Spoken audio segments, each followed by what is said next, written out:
Hello, welcome to the Fantasy Frontman podcast, where we use fake money to buy real F1 teams to win imaginary points.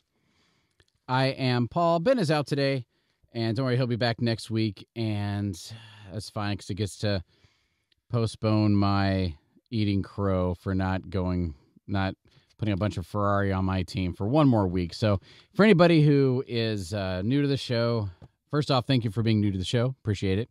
But also, Ben has a lot more faith in Ferrari as a fantasy constructor than I do.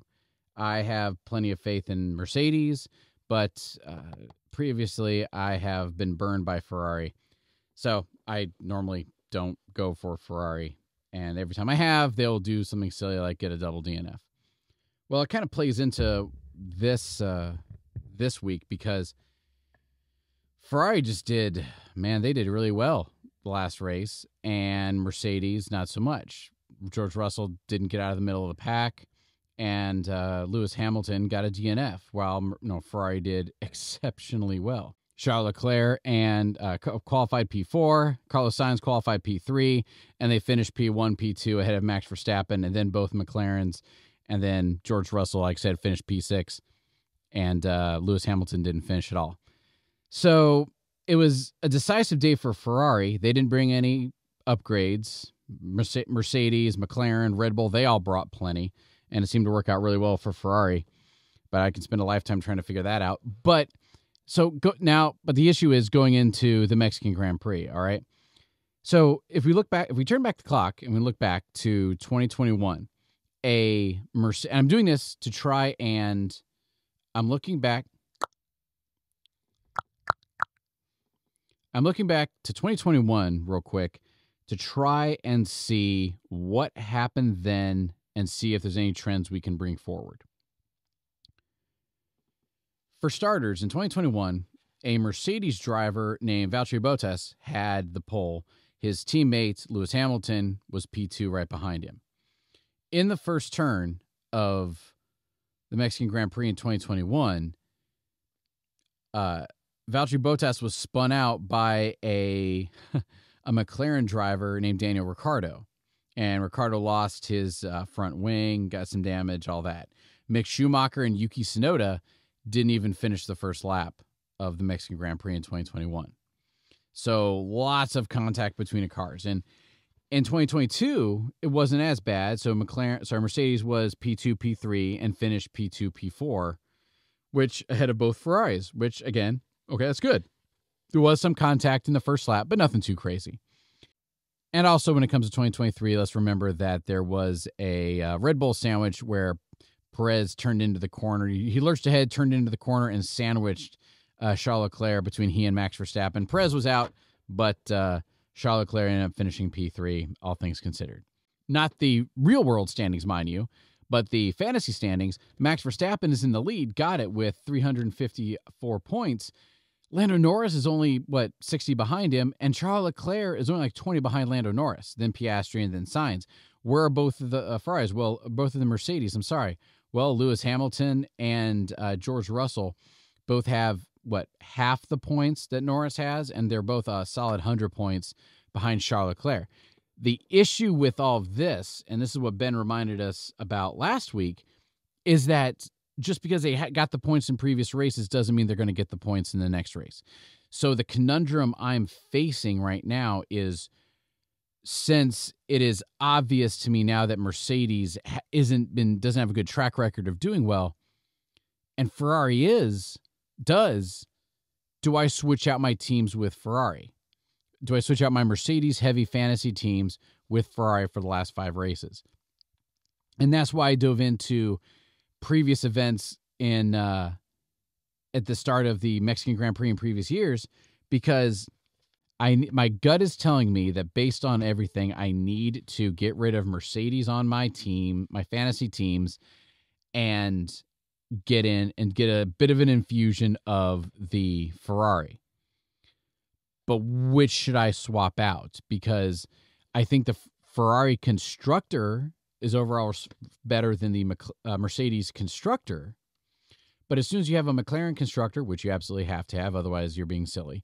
If I don't have the Mercedes constructor, fine, but I can't not have a McLaren constructor. So you have to have McLaren. If you get Ferrari, that's good, but then you can't not have Lando Norris, and you can't have Lando Norris and have, Charles Leclerc. And if it sounds like I'm a little discombobulated, it's true. I am, because my entire strategy right now was lean on Mercedes, lean on McLaren, because Mercedes and Ferrari are really neck and neck. But after this last race, it was so dominant by Ferrari that if this is a indicator of what to expect going forward, it really needs to be Ferrari's game. And if you look back at the last 3 races, there's a very clear trend of Ferrari outperforming Mercedes, at least at the constructor level, at least as a group of drivers level. The exception to that is that I would say is George Russell, because even when he started 6th, finished 6th, he still put up in the 30s, which is good points-wise, fantasy points, which is great. But man, I just don't know going into Mexico.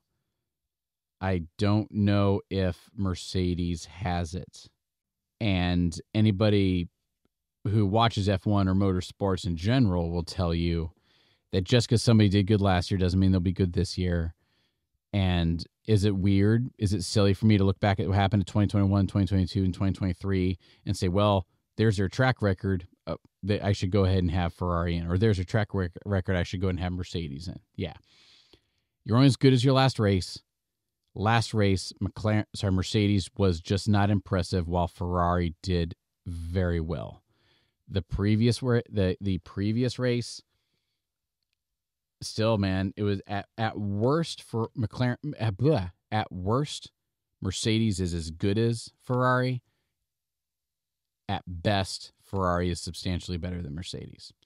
So I think I won't drag through the entire setup of it right now, but I really think it's time for, at least for Mexico, to go ahead and do a switch over to Ferrari.